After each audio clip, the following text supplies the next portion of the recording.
Nabo, c'était un petit orc du clan des Evil Sons, tout peint en rouge de la tête aux pieds. Encore qu'à ce stade, difficile de savoir ce qui était du son ou de la peinture. Il suivait son obs, au nom bizarre un certain Citroën, 2 fois plus grand que lui, bien plus costaud, le genre a toujours arrivé en premier au combat. Et à finir avant que Nabo ait eu le temps d'y poser une botte. Même pas en rouge comme l'éclair, il restait toujours trop lent. Alors cette fois, Nabo en a eu marre. Il a eu l'audace d'interpeller Citroën, et a failli se faire éclater pour manque de respect, pour lui suggérer l'idée que lui et Citroën avaient eu un plan génial. Ah ça c'est un plan très simple et très efficace.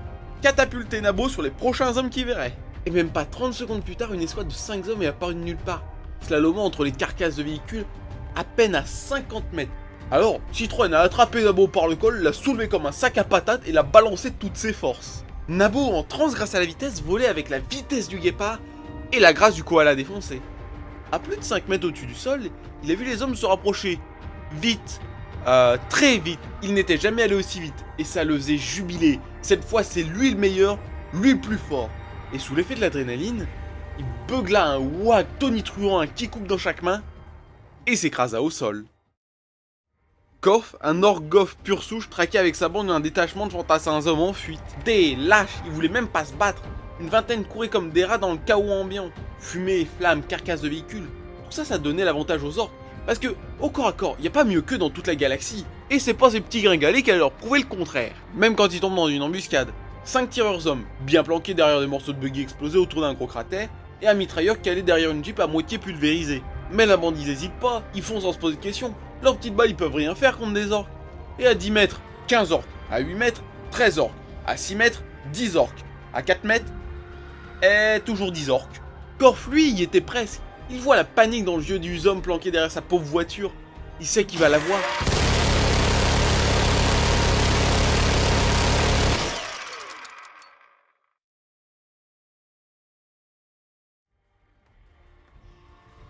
Pendant ce temps, Ultif, Bruce des Skulls, il traînait là où la WAG était déjà passée. Le combat s'était déplacé ailleurs et sans véhicule, il avait pas pu suivre les autres. Pas grave, lui, il avait un autre objectif. Trouver le plus beau matos, le vrai trésor. Il souleva le capot d'une jeep, rien d'intéressant. Puis il grimpa sur un blindé humain. Il dut forcer un peu les coutilles pour y entrer. L'équipage a cramé à l'intérieur avec tout ce qui aurait pu avoir de la valeur. Mais pas découragé, il continuait sa recherche.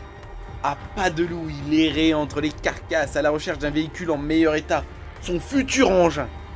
Puis il entendit des bruits de pas. Pas bien loin, même vachement près, très près. Un grand sourire fendit sa face de haut en bas. Il se planqua juste assez longtemps pour dégainer son flingue, piquer un blutex un peu trop distrait. Avec la baïonnette qu'il avait bricolée lui-même, il surgit de derrière sa cachette et arrosa le premier homme sans sommation avant de se jeter dans la mêlée. Liam, soldat anglais déployé par hélicoptère, progressait prudemment entre les carcasses de véhicules calcinés. Le sol craquait sous ses pas, sec et couvert de cendres. Et chaque mouvement semblait réveiller une odeur de métal brûlé et de chair cuite. Il serrait son arme contre lui, les yeux balayant les ruines fumantes. Autour, des carcasses de blindés militaires, éventrées, criblées d'impacts ou encore en flammes. La chaleur était étouffante, l'air devenait irrespirable. Le vacarme ambiant, tirs, explosions, cris, était assourdissant. Et pourtant, à cet instant précis, tout semblait figé, silencieux, comme s'il errait seul dans les restes d'un champ de bataille hanté par des fantômes. Des cadavres, humains, orques, peu importe, jonchaient le paysage dévasté. Un vrai carnage. Liam dut enjamber le corps massif d'un de ces monstres. C'était la première fois qu'il en voyait un d'aussi près. La brute était couverte de muscles et bardée de plaques de métal grossièrement rivetées. Rien qui, en théorie, devait arrêter les balles d'un fusil d'assaut. Et pourtant, ils encaissaient comme des bûches, les plus petits tombaient entre 5 et 10 balles. Pour les gros, Liam avait arrêté de compter, il savait juste qu'il fallait vider le chargeur entier et espérer. À ce stade, chaque fois qu'il en croisait un et s'en sortait, c'était un demi-miracle. Mais bientôt, il allait avoir un vrai problème de munitions. Il se remémora les 30 dernières minutes, et clairement, rien ne s'était passé comme prévu. Ils étaient descendus à 10, dès le premier affrontement, la moitié du groupe avait été tué ou mis hors combat. Maintenant, ils étaient plus qu'une poignée, malgré la fatigue, les blessures, la peur, l'escouade avançait. Prudente, mais rapide.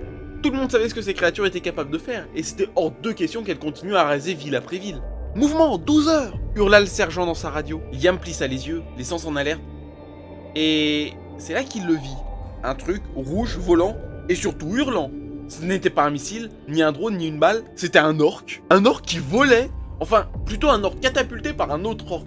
une sorte de boulet de canon vivant, tournoyant dans les airs, un qui coupe dans chaque main, beuglant un wag tonitruant. Il leva son arme par réflexe, mais il savait que c'était déjà bien trop tard. Le projectile littéralement orc arrivait droit sur eux. Putain! Le sol explosa à quelques mètres dans une gerbe de terre et de métal. La vague de choc projeta Liam sur le côté, couvert de poussière et sonnait. Il entendait encore l'écho du cri rageur résonner dans son crâne. Quand il rouvrit les yeux, une silhouette rouge se redressait, couverte de sang, de cambouis, et apparemment de bonne humeur. Hé hé, c'est moi le premier ce coup-ci! Mais il n'eut pas le temps d'en dire plus, 3 rafales bien placées mirent fin à sa fanfaronnade. Liam changea de chargeur en vitesse, se retourna, et vit la marée verte arriver. Des orques? Trop d'orques! Beaucoup, beaucoup trop d'orques! Le soldat irlandais Kebrock fut déployé avec les troupes anglaises, mais très rapidement séparé des autres à cause des combats. Réussissant à survivre en rassemblant des combattants de ci de là, il se retrouva immédiatement à leur tête grâce à un charisme presque instinctif. En progressant, il vit un orque tourner autour d'un véhicule de transport blindé immobilisé. Apparemment, cette créature essayait visiblement de l'ouvrir pour une raison obscure. Et au nom de la sainte discrétion, Kebrock se porta volontaire pour aller poignarder cet orque. Mais en l'agrippant, malgré ses nombreux coups de couteau, la bête se débattit. Puis, un bon coup de coude bien placé lui coupa le souffle. Il continua désespérément de le planter, si l'orque se libère, son groupe aura bien du mal de l'aider sans le toucher lui aussi. Et puis franchement, personne n'a vraiment envie d'affronter un orque en face à face. Le sang a beaucoup coulé de son couteau, c'est pas en réchauffant sa main qu'il allait s'en tirer. Il visa immédiatement la tête, mais la créature voulait vraiment pas tomber. Une tornade de coups s'abattit sur lui, il esquiva le premier, le deuxième, le troisième lui arracha un grognement de douleur, un quatrième, puis un cinquième coup visèrent son abdomen, où un léger craquement se fit entendre. Soudain, la bête se mit à ruer avec rage, encore, puis elle s'écroula dans un dernier râle. Oh, bonjour la discrétion, cracha Corbec en recrachant un filet de sang. En ouvrant le véhicule, il comprit ce que cherchait l'orque. À l'intérieur, il y avait une espèce d'hôpital de fortune géré par 2 médecins de terrain. Il y avait près d'une dizaine de blessés graves, tous plus mal en point les uns que les autres. Immédiatement, Kebrock décida de défendre la position. Ces hommes se dispersèrent pour établir un périmètre de sécurité d'une 50aine de mètres, intégrant tout nouveau soldat croisé sur le chemin. Mais la plus grosse difficulté, ça va être d'éliminer les orques. Et ça va être une grosse partie de plaisir. Plus ils faisaient du bon boulot pour tenir leur position, plus les orques ils affluaient en masse. Kebrock grinça des dents en y pensant.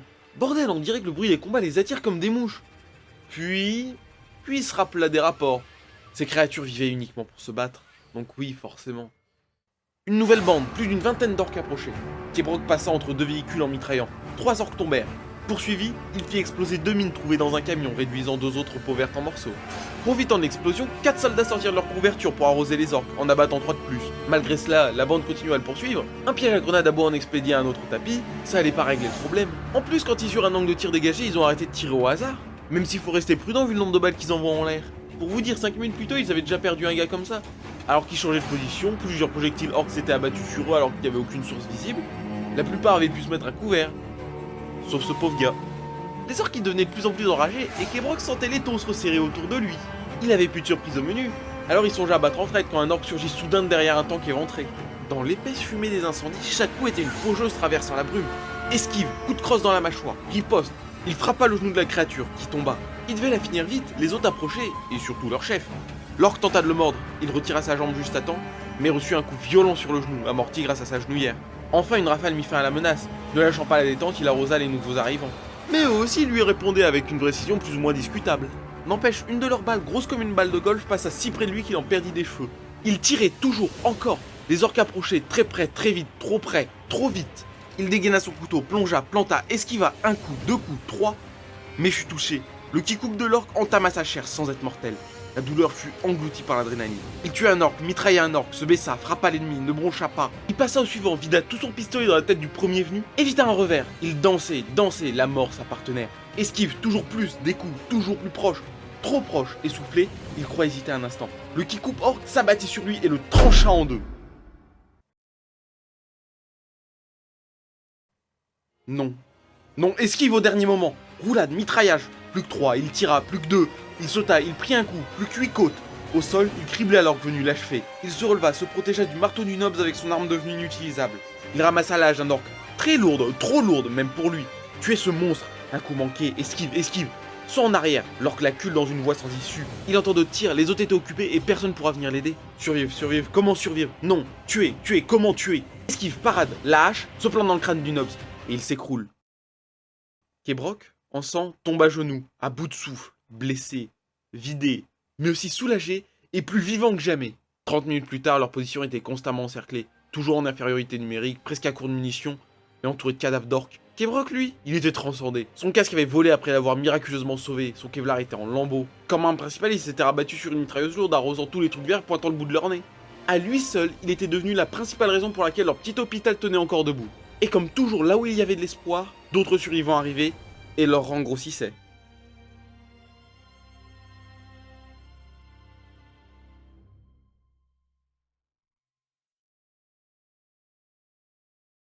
Tête qui tourne, c'est le mec boys en chef de la WAG et il cherchait une bonne distraction. Pendant la baston, sa hache énergétique a rien trouvé de très costaud à découper, mais ça a été un bon défouloir. Les autres boys, eux, ils avaient continué leur route, mais lui, il voulait tester un truc. Lors d'un de ses voyages, il avait vu des hommes fabriquer des hommes-machines. Il en ramassa un, la tête à moitié explosée à cause d'un coup de poing, et essaya quand même de scotcher quelques bouts de métal en fourrant des circuits plus ou moins fonctionnels dans sa boîte crânienne. Il fit de son mieux sur son atelier, mais là, il n'y avait pas grand chose à faire. Il le secoua un peu, suspendu une ficelle, mais il manque clairement quelque chose. Peut-être un sujet vivant. En pleine réflexion avec son génie supérieur, il entendit des cris venant d'un Shockboys explosé. Mais c'était pas lui ce bruit. Il s'approcha et vit qu'une des défenseuses de Scan était embouchée sur le croc de ce boys. Il souria. Gork, ou mort, lui était favorable. Il demanda un humain vivant et un humain se met à gueuler comme pour l'appeler. Alors, il tendit la main pour la dégager de sous ce tas de viande cramée. Il sourit à pleines dents, le crâne était quasi intact, il n'aurait pas pu espérer meilleur sujet pour ses tests. L'orque s'écroula en une rafale, et vraiment heureusement, parce que c'était son dernier chargeur. Dylan approchait, il remarqua quelqu'un sous le cadavre. Poussant l'énorme corps de l'orque, il découvrit une soldate suisse, embrochée sur l'un des crocs de la créature. Il n'avait pas la moindre idée des dégâts que pouvait faire une telle blessure, il sortit son couteau pour essayer de couper le croc, c'était toujours mieux que de la laisser là. Cela prit de longues minutes, très longues minutes, surtout en plein milieu d'un champ de bataille aussi chaotique. Comme pour lui rappeler à quel point rester immobile était une mauvaise idée, il repéra 3 silhouettes, massives à travers la fumée. À leur rugissement et à leur manière unique d'agiter leurs armes, aucun doute possible, c'était des orques. Et pour ne rien arranger, ils fonçaient droit dans sa direction. Heureusement, ils ne l'avaient pas vu. Ils couraient simplement vers leur prochain combat. Sans demander son aise, Dylan se cacha illico presto et les laissa passer. Quand il se releva, la soldate blessée émergea sous le cadavre éclaté de l'orque. Il espérait que le croc n'avait pas touché d'organes vitaux, mais il n'avait aucun moyen d'en être sûr. Et de toute façon, elle atteindrait probablement pas un hôpital à temps. Sans un mot, elle récupéra un fusil de précision taché du sang de son ancien propriétaire éparpillé à droite à gauche. Il dut rapidement se remettre en route. Dylan voulait flinguer le boss de la WAG, mais avant ça, fallait faire quelque chose pour la soldate si elle voulait avoir des chances de survie.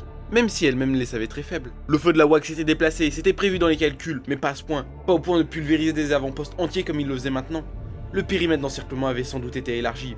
Beaucoup élargi. Alors, même blessé, même au bord de l'épuisement, ils se mirent en route.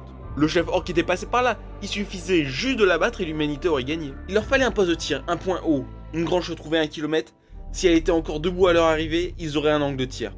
Une chance. Dans les minutes suivantes, ils se couvrirent mutuellement. Ils n'affrontaient plus que des retardataires, les orques laissés derrière. Et pourtant, ils manquèrent d'y rester plus une fois. Dylan jouait les éclaireurs malgré ses blessures de plus en plus handicapantes. Lena, elle, cherchait les meilleurs points de tir. Elle était leurs yeux, mais chaque tir la faisait vibrer de douleur. Pas bien facile de viser avec un croc planté dans le ventre. Elle grimpait sur les carcasses de véhicules, fusil de précision à la main. Il progressait vite. Longeant un blindé retourné, Dylan enjamba le corps d'un orque. Avançait, décalait, balayait du regard, au moins ses compétences de combat urbain lui auront servi. Enfin ça c'est jusqu'à ce qu'un orque bondisse de derrière une jeep éventrée. En temps normal il aurait entendu, mais pas ici, pas avec ses bouchons. Pas avec ce raffut permanent devenu aussi normal que le silence oppressant d'un immeuble où l'ennemi est retranché. Il comprit bien trop tard alors que la hache de l'orque se rapprochait de sa tête. Pan! Il se retourna quand il sentit du sang chaud et l'impact d'un corps massif s'écrouler à côté de lui. Il remercia Lena de la tête qui en profita pour changer de position. Malgré les doses antidouleurs qu'elle s'envoyait, chaque tir lui coûtait. Et ni l'un ni l'autre ne savait combien de temps elle tiendrait comme ça. En route, ils croisèrent 2 pilotes de chars russes, les sauvèrent de justesse et les intégrèrent à leur petit groupe. Puis, un des rares soldats japonais qui a pu être déployé, blessé à sa jambe. Ah et puis, 4 Suisses rescapés fuyant ce qui restait de leur avant-poste. Ou fuyant tout court. En somme, une escouade bien bancale, 4 nationalités différentes, 2 blessés graves, 2 tankistes à peine entraînés. Et pourtant, ils réussissaient à garder le rythme, à avancer, presque jusqu'à la grange, en à peine moins de 15 minutes. Le seul problème, c'est qu'un Hobbs et sa bande se dirigeaient exactement dans la même direction. Est-ce qu'une équipe disparate, blessée et désorganisée pouvait-elle vraiment se farcir une quinzaine d'orques? Eh ben c'est ce que Dylan allait découvrir. Il avançait seul au milieu du chaos figé. Autour de lui, la neige crissait sous ses bottes tandis que le carcasse calciné de BTR finlandais fume encore. Leurs pneus fondus mêlés à des morceaux de chair calcinée. La toundra est couverte d'une brume rance, saturée de diesel et de sang coagulé. Le caporal Maikkinen serre son fusil contre lui, le canon encore tiède de sa dernière rafale. Dans sa radio, que dalle, plus un souffle. Juste un tac tac tac tac, étrange, comme des dents de bois qui claquent. Il murmure un juron en finnois, les yeux furetants, les carcasses trouées. C'est pas le mène entre deux camions renversés, le sol jonché de casques broyés, de morceaux de tourelles et de mâchoires vertes. Puis un souffle, un seul. Il n'a pas le temps de se retourner. Un gourdin fait de métal, de vis, de dents de scie et d'un pot d'échappement s'écrase dans un crack humide derrière sa nuque. Mäkinen s'effondre, face contre terre, son regard se fixe sur une boîte de rations ouverte. Un petit dessin de reine souriante, désormais maculé de son propre sang. La mèche, un Shockboys des Blue Dax s'accrochait au toit d'une Toyota reconvertie à la méthode Orc. Il activait en permanence sa roquette dorsale pour toujours plus de vitesse. Ah, jamais les hommes auraient cru voir cette voiture aller aussi vite. Seul inconvénient, sa roquette était à pleine puissance, et il sentit le problème quand, d'abord il prit feu, puis sa roquette explosa alors qu'il avait pris un tremplin sur un tank humain. Zakrok roulait sans s'arrêter, il était l'incarnation du rêve Orc. Un vrai envoyé de Gork ou Mork. Brutal, oui, mais surtout rusé. La réflexion leur avait permis de vaincre leur ennemi. Il ordonnait de sa voix faire trembler la terre de prendre les hommes depuis le flanc. Ah, il pouvait se féliciter, rares sont les big boss capables d'autant de strégie. Et grâce à lui, la WAC grossira pour bientôt devenir immense. Il pourra ainsi mener ses boys dans les combats les plus grandioses de toute cette galaxie. Mais d'ici là, il avait déjà un premier combat à gagner, les positions d'artillerie-homme étaient juste en phase 2, et toutes ces petites créatures commençaient déjà à paniquer. D'un coup d'œil rapide derrière lui, il vit des traînards à qui il assigna la tâche ingrate de passer par le flanc. Évidemment que personne voulait faire ça faisait perdre du temps et en plus ça rendait le combat plus facile. Déjà que c'était des hommes, alors au niveau défi on a vu mieux, mais en plus quand ils voient les peaux vertes les encercler, ils commencent à paniquer comme des fous et ils finissent par être vaincus avant même qu'ils arrivent au corps à corps. Mais bon, ça faisait un monde défouloir et ça faisait le tri parmi les boys les plus faibles. Mais personne n'ose contredire les ordres du big boss Zakrok, le plus gros, le plus futé et le plus costaud de tous les orques de cette planète. Et c'était lui le patron.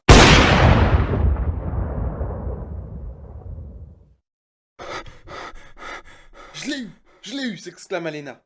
Dylan hurla dans sa radio à tous ceux pouvant l'entendre, espérant que l'état-major recevrait ce message. Leur chef est mort, je répète, leur chef est mort. Eya s'enfuit à toutes jambes, les orques arrivaient, mais subitement leur fureur perdit de la cohérence. Ils arrivaient toujours, mais dans une cohésion complètement chaotique. Et c'est par rapport à leur standard qui dit ça. Liam courait vers des positions alliées qui avaient résisté. Malgré tout ce chaos, les troupes humaines s'en étaient plutôt bien tirées. En dehors du cœur des combats, les orques avaient été contenus et il y avait que le combat de leur chef qui roulait encore. Mais ça allait pas tarder à changer. Les airs étaient aux humains, les orques étaient encerclés et à part une poignée de ces bêtes rôdant au milieu des décombres, la victoire était leur. Ce grand mur de véhicules et les 100 mètres couverts de cadavres d'orques réchauffa son cœur affolé. Vraiment, un voyage en enfer comme il vient de le faire, c'est beaucoup pour un humain. En combat rapproché, chaque orque est terriblement dangereux. Mais grâce à leur sacrifice, plus de 30 000 Russes ont été sauvés et les positions fortifiées humaines ont eu le temps de se mettre en place. Quand ils arrivèrent, ce fut au milieu des applaudissements mêlés de pitié. Pas un seul membre de son groupe était indemne, mais ils étaient en vie. Épuisés, à court de munitions, blessés, sans doute traumatisés, mais en vie.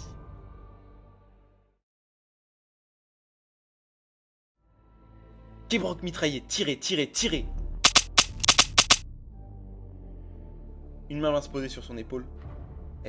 Bien joué, je crois que tu les as eus. Le soldat derrière lui redescendit la pile de cadavres sur laquelle il était monté.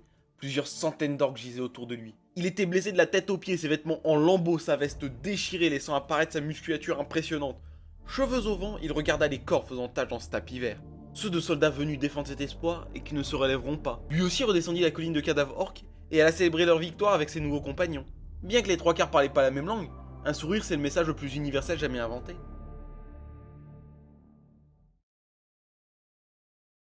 Gregorovitch s'asseya sur l'orque qu'il venait de tuer.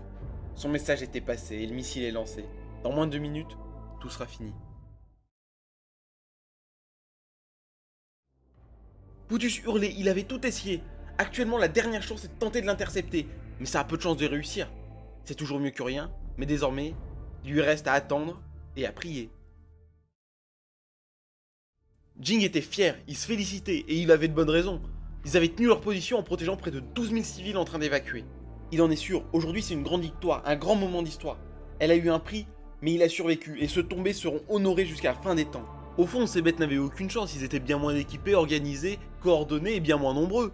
Leur seule chance aurait été que tous les états se mettent sur la gueule dans la panique. Ces créatures ont juste été un rappel que tout pouvait basculer extrêmement vite. Alors il soupira de soulagement, s'adossa à un blindé, quand soudain une lumière insoutenable l'éblouit.